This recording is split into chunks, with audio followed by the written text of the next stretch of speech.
I'm Faye What, and let's queer up the USA view. Man arrested after allegedly shooting outside LGBTQ plus club in Myrtle Beach. No injuries reported. A man has been arrested following a shooting outside an LGBTQ plus nightclub in Myrtle Beach, South Carolina on April 1st. According to reports from WIST, no injuries were reported in the incident.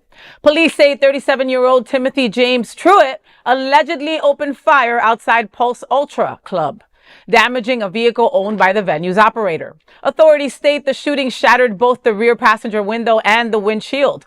Law enforcement later stopped a vehicle matching surveillance footage from the scene. Truett was reportedly behind the wheel, and officers say they recovered a firearm and shell casings. While a motive has not been confirmed, Truett faces multiple charges, including hate intimidation. This marks the first use of Myrtle Beach's hate intimidation law since 2024. He remains in custody on a $312,000 bond. Another gun outside a queer space. You know, we're tired. We're so tired of this. And even when no one is hurt, the message is loud and clear. And the message is hate. That is what the message is. LGBTQ people should not have to scan the parking lot before they go dance. Period.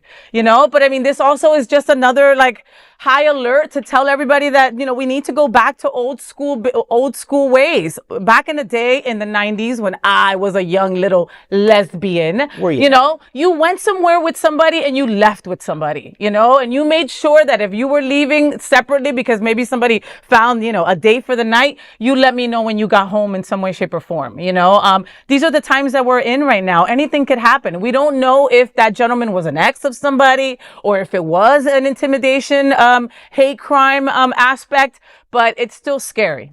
So I think you're absolutely right. I did some more research on this story, and there's not a lot about this guy, but a $312,000 bail and the hate crime accelerator only adds 30 days and a $500 fine. So if this guy's on $300,000 bond, there's got to be more to him or more to this than what they're reporting. I mean, some people can get out on homicide charges for a $50,000 bond. Scary, yes. So, but I think the biggest takeaway from this story is that this is the first test of the hate crime ordinance. This is unique to Myrtle Beach in the area, but South Carolina is a very deep red state. So one, will the charge hold until they go to trial?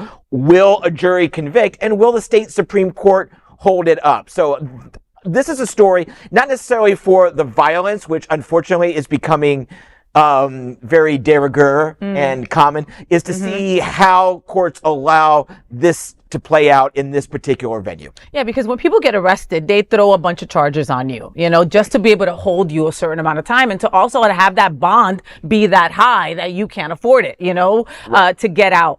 And then they start dropping the charges like nothing, you know. Right. So we hope that one, the hate crime intimidation, is not one of the ones that's dropped. Right. But we would still need to know more of the story to be able to even know. Yeah, apparently nobody at the club knew him. He wasn't an ex of anybody who worked there, and I guess several patrons talked. They were talked to the owners, and they were like, "We haven't seen this guy before." So it doesn't sound like he's connected to anyone or the venue specifically. The venue's name, Pulse. I mean, it's kind probably of eerie. As a tribute, I would guess. I don't know. But of course, when you say, you know, even when the words came out of my mouth, I was like, wow, it hurts. Yeah. Not that it feels, there's a discomfort to say Pulse when I say another nightclub's name, you know, and I know that it was Pulse something, but still, it's still, you know, the similarities we don't want to have. How about that? And there is no other queer nonprofit media platform like this in the entire world. Support our LGBTQ stories by sharing them and subscribing to Queer News Tonight.